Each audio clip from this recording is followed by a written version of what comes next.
नमस्कार, SDV news देख रहे हैं। मैं हूं आपके साथ अर्जुन खजूरिया।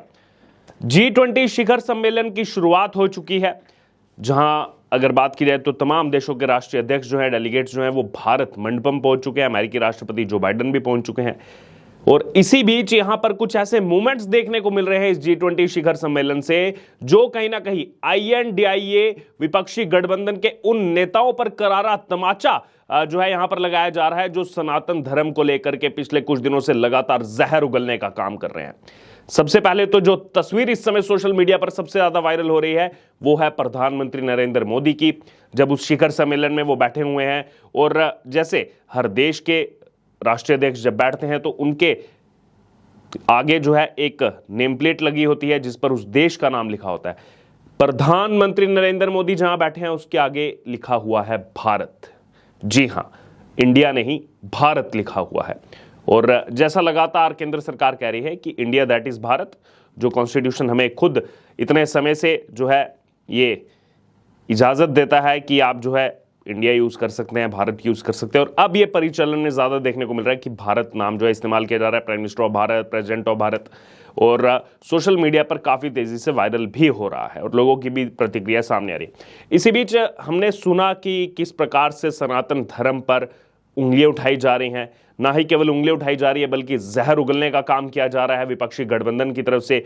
DMK द्रविड़म मुनेत्र कज़गम के नेता लगातार, चाहे सांसद ए राजा हों या फिर मुख्यमंत्री तमिलनाडु के MK स्टालिन, उनके बेटे उदयनिधि स्टालिन, किस प्रकार की स्टेटमेंट्स दे रहे हैं सनातन धर्म को लेकर के। अब उनको करारा तमाचा इन डेलीगेट्स ने दिया और किसी ने नहीं बल्कि ब्रिटेन के प्रधानमंत्री ऋषि सुनक ने। और ना ही केवल ऋषि सुनक ने बल्कि इस G20 शिखर सम्मेलन के लिए भारत आए यूनाइटेड नेशंस के सेक्रेटरी जनरल एंटोनियो गुटेरेस ने भी इसी प्रकार का करारा तमाचा लगाया। ये आपको एक एक करके दोनों की स्टेटमेंट बताते हैं। सबसे पहले यहां पर अगर बात की जाए तो संयुक्त राष्ट्र महासचिव एंटोनियो गुटेरेस की, तो उन्होंने G20 के एक जो इस समय थीम चल रही है, one family one earth one future, यानी कि अगर बात की जाए एक परिवार एक पृथ्वी एक भविष्य, उस पर यह कहा है कि ये जो फ्रेज इस्तेमाल किया जा रहा है यहां पर, जो थीम भारत की तरफ से इस्तेमाल की जा रही है, इसको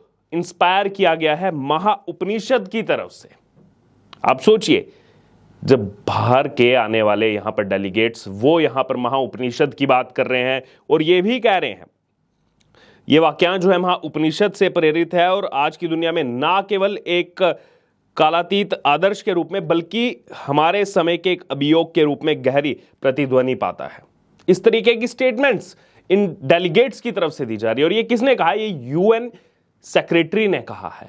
लेकिन भारत देश के अंदर बैठे हुए कुछ तथाकथित लोग जो हैं, जो सपना देख रहे हैं 2024 में प्रधानमंत्री बनने का, और देखिए किस तरीके से सनातन धर्म जो युगों युगों से पूरी दुनिया का नेतृत्व करते आया है, पूरी दुनिया को रास्ता दिखाते आया है, उस सनातन धर्म को गाली दे रहे हैं। कुछ आइए, सुनिए, सीखिए इन लोगों से। बड़ी बड़ी एग्जाम्पल देते हैं आप इन लोगों की, ये विकसित देश हो चुके हैं, यूनाइटेड नेशन और तमाम बातें करते हैं। आज सुनिए यूनाइटेड नेशन के सेक्रेटरी क्या बोल रहे हैं।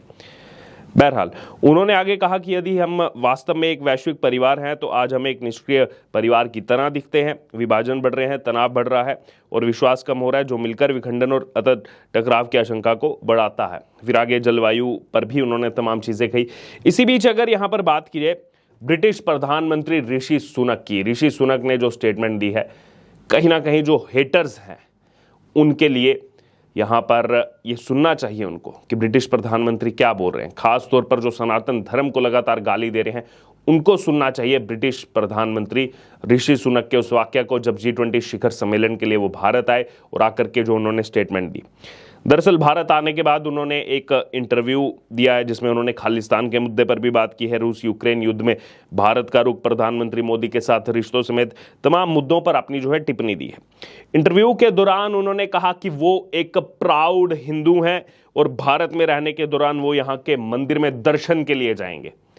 अब ये कहाँ में बिल में जाकर के घुस जाएंगे? लोग जो बड़ी बड़ी बातें कर रहे थे, कोई शंकरा मठ जो है उसको हटाने की बात कर रहा था, वो तमिलनाडु जिसका इतना पुराना वास्ट कल्चर है, वहां पे अभी सत्ता में बैठी हुई DMK और कांग्रेस सरकार किस तरीके से लोगों की आस्थाओं को ठेस पहुंचाने का काम कर रहे हैं। और यहां पर सुनिए ब्रिटिश प्रधानमंत्री ऋषि सुनक से, जो कह रहे हैं वो एक प्राउड हिंदू हैं और भारत में अभी शिखर सम्मेलन G20 शिखर सम्मेलन के दौरान वो आए हैं और आकर मंदिर भी यहां पर जाएंगे।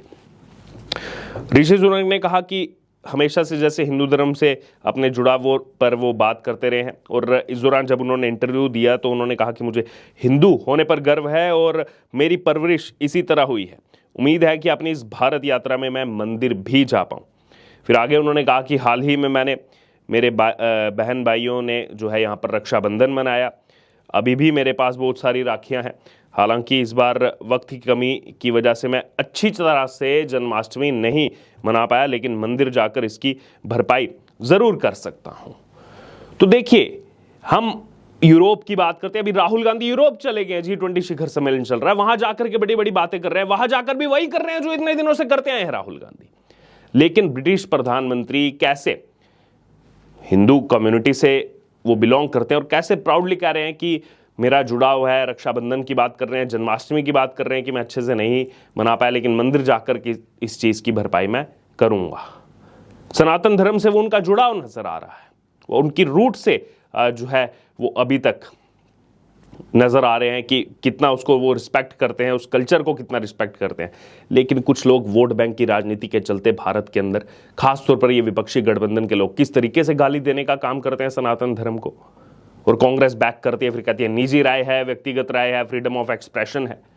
फ्रीडम ऑफ एक्सप्रेशन आपको कौन देता है ऐसा फ्रीडम ऑफ एक्सप्रेशन कि आप इस देश की 80% आबादी को इस तरीके से खुलेआम चुनौती देते हो और ये कह दे कि इनको खत्म कर देना चाहिए, सनातन धर्म को खत्म कर देना चाहिए? कौन सा फ्रीडम ऑफ एक्सप्रेशन है? कौन सी अभिव्यक्ति की आजादी है? कोई और बोलेगा तो अभी तक पूरे देश भर में विरोध शुरू कर देते हैं लोग। बहरहाल आगे उन्होंने अपने नरेंद्र मोदी के साथ रिश्तों पर भी जो है उन्होंने यहाँ पर अपनी बात की, कहा कि उनके मन में काफ़ी सम्मान है।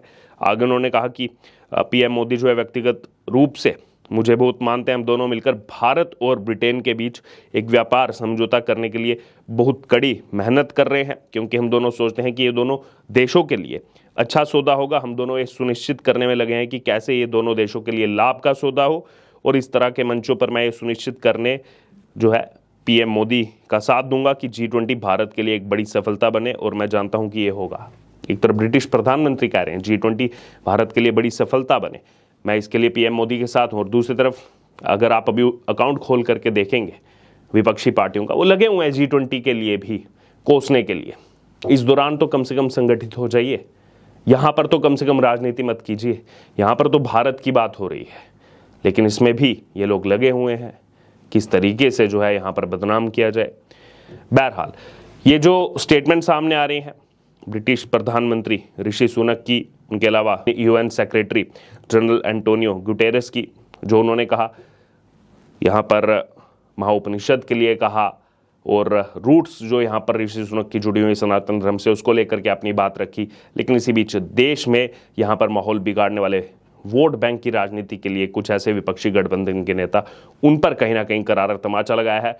और हम देख रहे हैं पीएम मोदी जहां बैठे हुए हैं वहां पर आगे लिखा हुआ है भारत, भारत को रिप्रेजेंट करते हुए। अब इस पूरी खबर पर आपकी जो भी राय हो आप जरूर हमारे साथ कमेंट बॉक्स में शेयर करें। उससे जुड़े तमाम अपडेट के लिए बने रहे STV न्यूज़ के साथ।